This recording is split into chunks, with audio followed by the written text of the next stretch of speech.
আমি আমার বাবার হত্যার বিচার চাই। নাসিরউদ্দিন আহমেদ পিন্টুর রক্ত কখনো বৃথা যেতে দিব না। আমি যখন মাত্র 6 বছরের, তখন পুলিশ আমার বাবাকে নিয়ে গেল।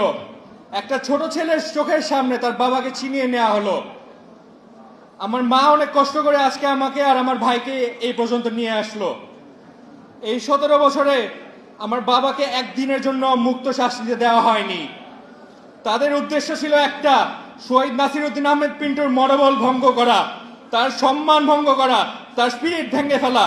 কিন্তু তারা যেন বুঝতে পারে নাই, শহীদ পিন্টুর মনোবলকে ভাঙতে গেলে বাংলাদেশের বিশ্বাস, বাংলাদেশের মানুষের অন্তরের বীরকে ভাঙতে হবে।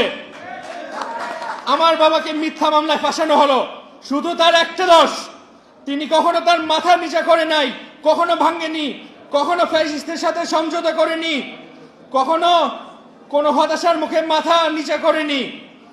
আর তার ওই মনোবলের জন্যই তিনি শেষ পর্যন্ত বন্দী হয়ে থাকলেন। আর শেষ পর্যন্ত তাদের এই অন্যায়ের চাপে তিনি